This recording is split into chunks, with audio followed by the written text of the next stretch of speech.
Telugu YouTube ఛానల్లో మీ వ్యాపార ప్రకటనల కోసం 9154949554 కి కాల్ చేయండి. ఎన్నికలు ముగిసే వరకు ఏపీలో వాలంటీర్ల చేత పింఛన్లు, ఇతర సంక్షేమ పథకాలను అందించరాదని కేంద్ర ఎన్నికల సంఘం ఆంక్షలు విధించింది. వాలంటీర్ల చేత ప్రభుత్వ పథకాలు అమలు చేయించకుండా చూడాలని మాజీ ఎన్నికల కమిషనర్ నిమ్మగడ్డ రమేష్ ఫిర్యాదు చేశారు.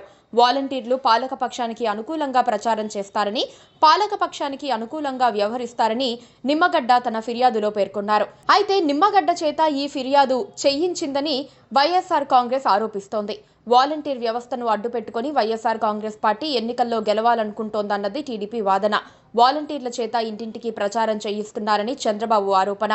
వైసీపీకి ఓటు వేయకపోతే పథకాలు ఆగిపోతాయని వాలంటీర్లు బెదిరిస్తున్నారని, దీని ప్రభావం ఎన్నికలపై పడుతుందని చంద్రబాబు అంటూ వచ్చారు.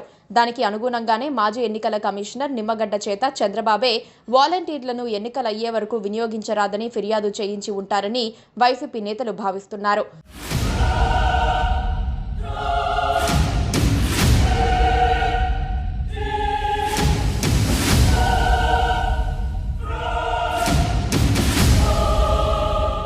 వాలంటీర్ వ్యవస్థపై మొదటి నుంచి టీడీపీ, జనసేనలు విమర్శలు చేస్తూ వచ్చాయి. ఇంట్లో మగవాళ్లు లేనప్పుడు వాలంటీర్లు వెళ్లి ఒంటరి మహిళల పట్ల అనుచితంగా ప్రవర్తిస్తున్నారని చంద్రబాబు పదే పదే ఆరోపించారు. జనసేన అధినేత పవన్ కళ్యాణ్ కూడా ఏపీలో 35,000 మంది మహిళలు అదృశ్యమయ్యారని, అందులో 18,000 మంది మహిళల ఆచూకీ ఇప్పటికీ తెలియదని కేంద్ర నిఘా బృందాలు తనకు చెప్పాయని అన్నారు. వాలంటీర్లు ఇళ్లల్లో ఒంటరి మహిళల వివరాలను సంఘ వ్యతిరేక శక్తులకు అందించడం వల్లనే వారిని కిడ్నాప్ చేశారని తీవ్రమైన ఆరోపణ చేశారు పవన్. అయితే రాష్ట్ర వ్యాప్తంగా టీడీపీ, జనసేనల విమర్శలపై తీవ్ర వ్యతిరేకత వచ్చింది.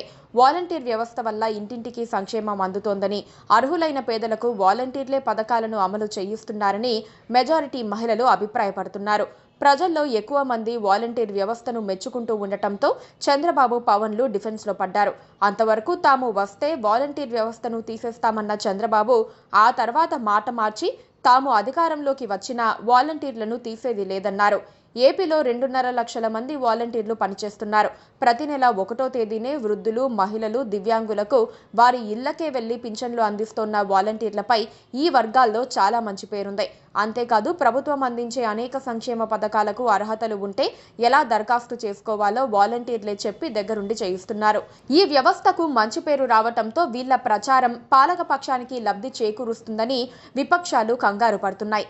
అందుకే వారిని ఎన్నికలయ్యే వరకు దూరం పెట్టేలా ఆలోచన చేశారని అంటున్నారు.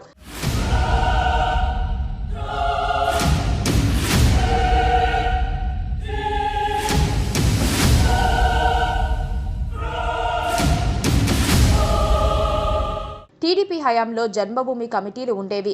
ప్రభుత్వ పథకాలు ఎవరికి అందాలో జన్మభూమి కమిటీలే నిర్ణయించేవి.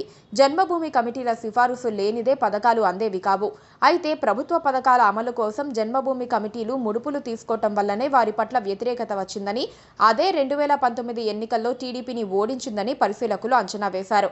ఇప్పుడు వాలంటీర్లు కూడా వైసీపీకి అనుకూలంగా వ్యవహరిస్తున్నారని టీడీపీ అంటోంది. అయితే జన్మభూమి కమిటీలపై వచ్చే లంచాల ఆరోపణలు మాత్రం వాలంటీర్లపై ఇంతవరకు రాకపోవటం విశేషమే. టీడీపీ వాలంటీర్లను అడ్డుకోవటం వల్ల 2 నెలల పాటు పింఛన్దారులకు 1వ తేదీనే పింఛన్లు అందకపోవచ్చు. అదే జరిగితే టీడీపీయే వాటిని ఆపిందన్న భావన ప్రజల్లో వచ్చే అవకాశం ఉంది. అది టీడీపీపై తీవ్ర ప్రభావం చూపే అవకాశాలు ఉండొచ్చంటున్నారు. అయితే అది ఏ మేరకు ఉంటుందనేది ఇప్పుడే చెప్పలేమంటున్నారు మేధావులు.